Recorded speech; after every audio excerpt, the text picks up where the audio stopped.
Allahumma salli wa sallim ala nuril anwar. Bismillahirrahmanirrahim. Assalamualaikum warahmatullahi wabarakatuh. Alhamdulillah wa innal hamdalillah wassalatu wassalamu ala rasulillah habibillah nabiyillah sayyidina Muhammadin ibni Abdillah wa ala alihi wa ashabihi wa mawalah wala hawla wala quwata illa billah, amma ba'du. Sahabat kasibat yang dimuliakan oleh Allah Subhanahu wa ta'ala, alhamdulillah, tepat di pertengahan bulan Rajab kita masih diberikan nikmat yang banyak sekali oleh Allah Subhanahu wa ta'ala. Seraya kita berharap dengan doa yang dipanjatkan dan diajarkan oleh baginda Nabi sallallahu alaihi wasallam, semoga Allah Subhanahu wa ta'ala senantiasa memberikan keberkahan kepada kita di bulan Rajab ini dan bulan Sya'ban nantinya, dan Allah akan sampaikan kita pada bulan Ramadan dalam keadaan yang terbaik insyaallah. Amin ya rabbal alamin. Sahabat kasibat yang dimuliakan oleh Allah Subhanahu wa taala, di dalam sebuah kitab bernama Nasaihul Ibad karya Syihabuddin Ahmad bin Hajar Al-Asqalani, atau yang sering kita kenal dengan Ibnu Hajar Al-Asqalani, disebutkan ada sebuah hadis Rasulullah sallallahu alaihi wasallam yang sebetulnya hadis ini panjang ya, tapi kita bahas satu persatu di antaranya.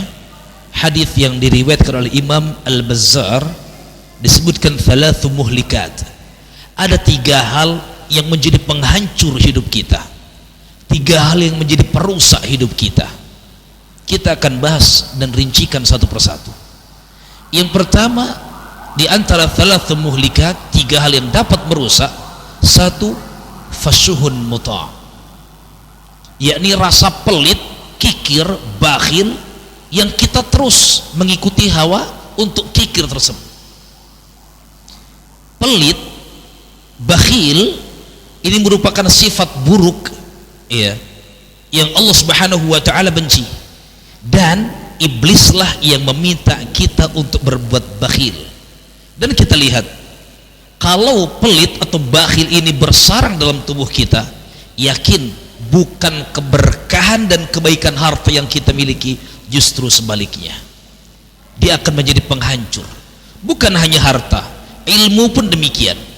Man su'ila an ilmin fakatamahu, kata Rasulullah sallallahu alaihi wasallam, siapa yang ditanya tentang ilmu fakatamah, lalu dia diam, dia menyembunyikannya, dia tak mau memberikan pada orang lain. Mungkin dia takut kalah populernya, mungkin dia takut dengan memberikan ilmu kepada orang justru orang tersebut lebih hebat darinya.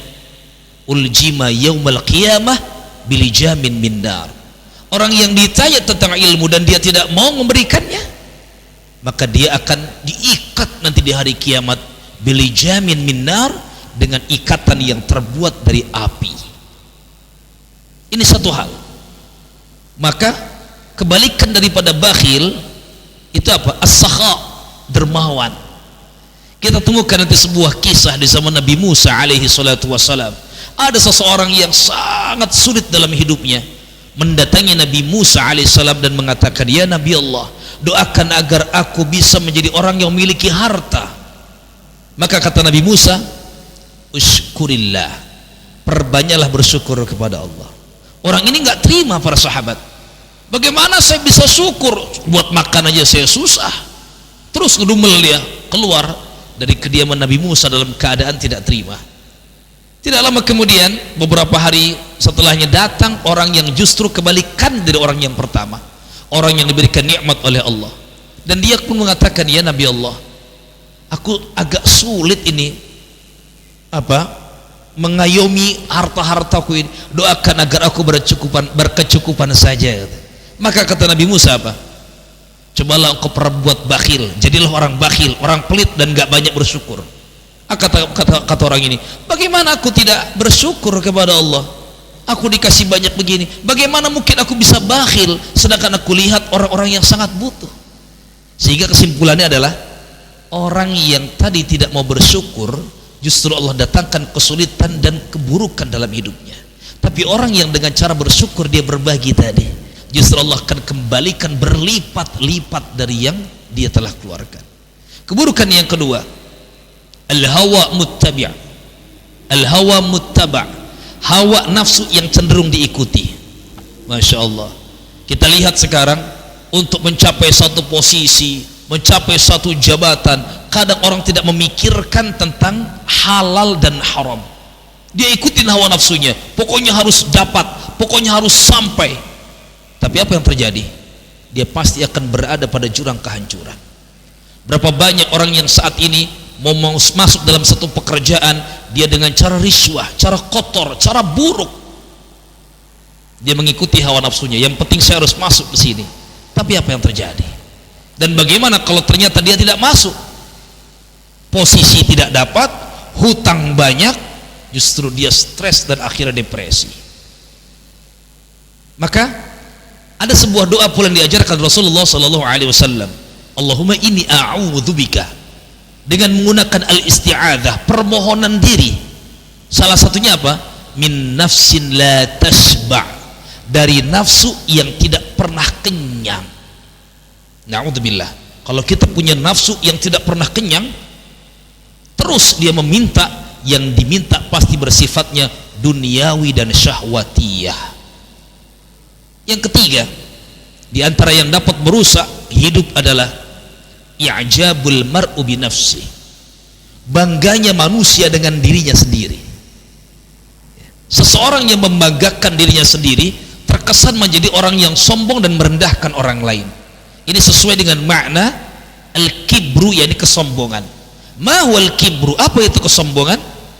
Kesombongan atau al-kibru adalah batarul haq wa ghamtun nas, menolak kebenaran dan merendahkan manusia.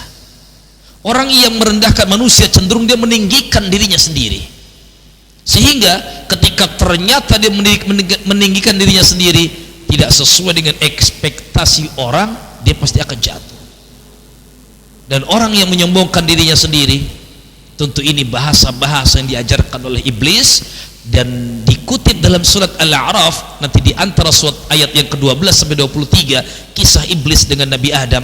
Apa kata iblis ketika diminta untuk menolak hormat kepada Adam? Apa kata iblis? Ana khairu minhu, ya Allah, aku lebih baik daripada dia, kenapa harus saya yang diminta untuk menghormati? Maka turun-temurun ke bawahnya nanti orang-orang yang memiliki sifat ini, sifat-sifat iblis lah yang ada dalam dirinya. Maka para sahabat kasibat yang dimuliakan oleh Allah Subhanahu wa taala, kita berlindung dari tiga hal ini. Satu, dari pelit, bakhil yang bercokol dalam diri kita. Mulailah dengan memberi sedikit demi sedikit. Sekarang ada namanya program Jumat Berkah. Berilah sedikit meskipun tidak banyak. Saya hanya bisa 5 bungkus memberikannya, berikan 5 bungkus. Yang penting hatinya ikhlas. Yang kedua, jangan selalu mengikuti kecenderungan yang dibisikkan oleh hati, karena apapun yang dibisikkan oleh hati umumnya mengajak kepada kecintaan dunia atau syahwatiyah.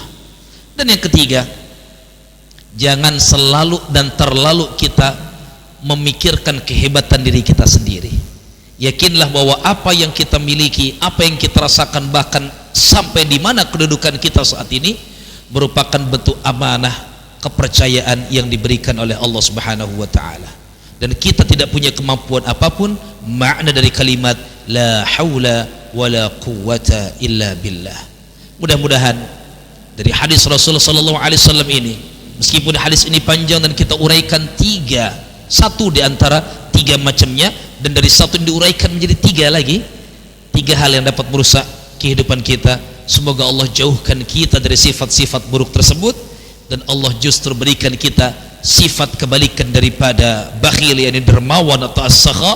Allah berikan kita kemampuan mengelola hawa nafsu, dan kita tidak mengikuti hawa nafsu, dan kita diberikan oleh Allah untuk senantiasa bersyukur dengan apapun keadaan kita. yang Allah titipkan kepada kita. Mudah-mudahan Allah senantiasa berikan keberkahan kita dan orang-orang yang ada di sekitar kita. Billahi taufiq wal hidayah wal ridha wal inayah.